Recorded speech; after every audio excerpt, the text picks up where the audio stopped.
Bonjour. Donc, on va faire bolster croisé. C'est une posture que j'ai appris de Lois. Elle a une version. Elle a une vidéo sur son site web. La vidéo est en anglais, mais c'est une vidéo gratuite. Si vous voulez plus d'informations, je vous invite à voir ça sur son site loissteinberg.com. Bolster croisé, donc ce n'est pas Setu Bandha, hein, des fois on peut confondre ça, c'est sa propre posture. C'est comme une combinaison entre Viparita Dandasana et Setu Bandha, mais c'est ni l'un ni l'autre. Et pour la version d'aujourd'hui, on va faire avec deux bolsters. Premier bolster horizontal, on met un bloc de chaque côté pour qu'il y ait un peu plus de structure, et deuxième bolster vertical. Une couverture pour pouvoir glisser après, donc c'est important d'avoir de l'espace côté tête pour pouvoir glisser et ne pas se déchirer les cheveux, s'arracher les cheveux plutôt contre le tapis. Si vous avez des problèmes de cou, vous aurez besoin d'une autre couverture que vous allez rouler bien épais pour mettre sous le cou. Ça, il faudrait déjà le préparer, l'avoir de côté. Ok, je vais mettre ça de côté. Normalement, je n'utilise pas, mais je mets ça de côté pour vous montrer comment mettre cette couverture. Et Lois, normalement, elle enseigne sans l'assemble. Moi, j'utilise l'assemble. Je trouve ça très utile. Ce que Lois explique, c'est que si vous avez de l'endométriose ou des kystes, ayez les pieds au moins à la largeur du bassin. Si vous avez des problèmes de dos, mal au dos, ayez les pieds séparés.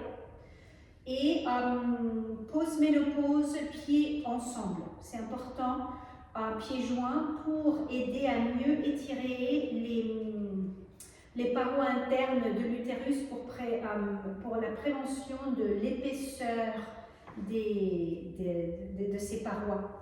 Les pieds joints, ça aide à avoir un meilleur étirement, mais si vous avez beaucoup de chaleur interne, il faut séparer les pieds. Vous ne pouvez pas faire avec les pieds joints pour que la chaleur puisse être évacuée du corps.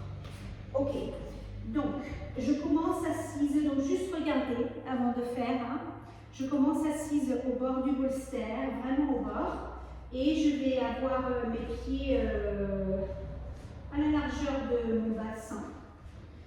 Et là, on veut dégager les muscles fessiers loin du bas du dos. Donc, j'ai fait une vidéo par rapport à comment dégager les muscles fessiers de plein de façons différentes.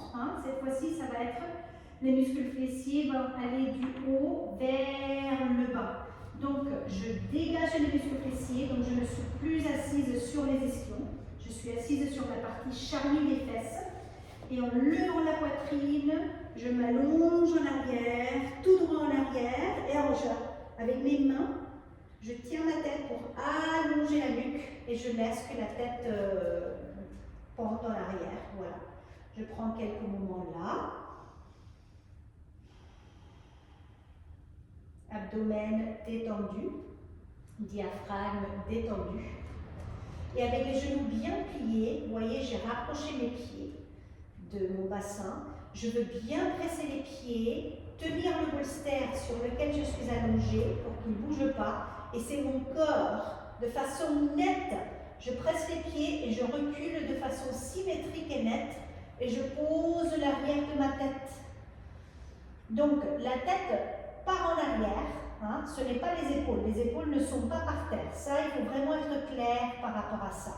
Les épaules ne sont pas par terre. Les bras étirés de chaque côté. C'est important que ça soit à la hauteur des épaules. Les mains à la hauteur des épaules.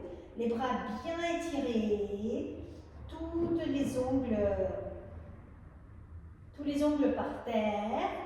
les coudes redressés pour accéder au centre de la poitrine, derrière le sternum, le thymus.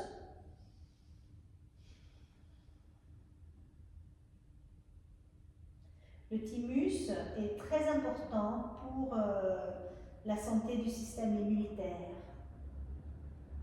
Et puis après, une fois qu'on est prête, on étire les jambes. Et quand on étire les jambes, si on part trop vers la tête, on peut aller trop vers les pieds, je veux dire, on peut aller un tout petit peu plus vers la tête. Bras étirés à la hauteur des épaules, jambes étirées, talons flex, les cuisses actives, les muscles des cuisses ferment et repasser les cuisses en direction des genoux pour accéder ces parois du bassin, des organes dans le bassin. Et avec chaque expire, détendre l'abdomen. Si les épaules n'aiment pas ceci pour les bras à la hauteur des épaules, vous pouvez poser les bras sur le bolster qui est horizontal par terre, bras redressés, étirés mais posés. Ça peut être beaucoup plus calme, silencieux pour les épaules. Sinon, vous ajoutez de la hauteur sous chaque bras pour que les bras restent de côté à la hauteur des épaules pour pouvoir mieux atteindre ce thymus. Mais voilà. Si le cou est mécontent, vous prenez une couverture, le rouleau que vous avez préparé auparavant, à l'avance, et vous mettez ça sous le cou, derrière la tête. Et si on a pression sanguine haute, si on a tension, haute tension, ayez plus de support sous la tête. Vous pouvez ajouter plus de support, ne pas laisser que la tête pende en arrière quand on a de haute tension. Et vous pouvez rester 5 minutes si possible, si le corps le permet.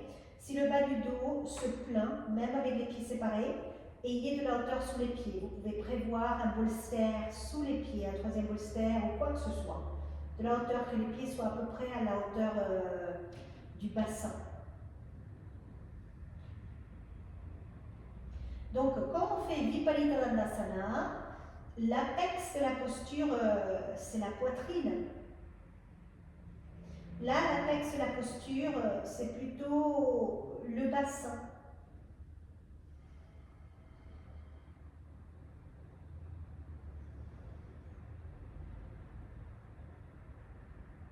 Quand on fait Setu Bandha, plutôt je veux dire l'apex de la posture, c'est plutôt la poitrine.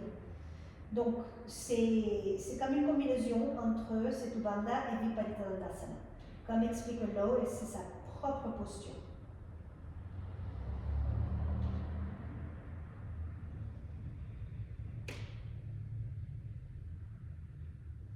Pour revenir, vous pliez les coudes, vous pouvez poser les bras sur le bolster du bas, une jambe à la fois, pliez les genoux, pose.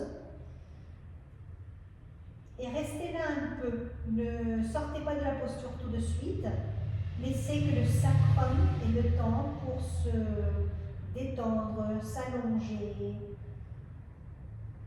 Une fois que vous sentez que le sacrum s'est rallongé un peu, si vous avez une couverture, un rouleau sous le cou, vous enlevez ça. Et après, vous glissez en arrière. Vous avez une couverture sur le tapis, comme ça, ça ne prend pas trop les habits. Vous glissez en arrière. Donc, prévoyez vraiment assez de place pour que le tronc ait de la place pour se poser à plat. Genoux pliés, pieds plats sur le bolster. Et là, vous attendez que la colonne vertébrale trouve sa neutralité à nouveau. Ne soyez pas pressé pour revenir. Si vous n'êtes pas habitué à faire cette posture, ça peut être assez intense. Donc prenez le temps, sortez lentement si c'est intense et expirez profondément.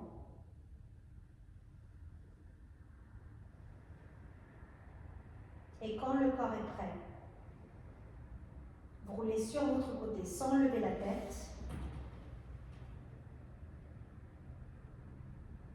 Prenez quelques respirations sur le côté. et redescendre la tête de cône comme d'habitude, vous revenez. Bolster croisé. Et c'est une posture qui est très importante pour si jamais vous êtes fatigué, surtout si c'est de la fatigue chronique. Si vous faites cette posture régulièrement avec une pratique de yoga équilibrée, ça peut vraiment aider à rééquilibrer cette histoire de fatigue profonde. Bonne pratique.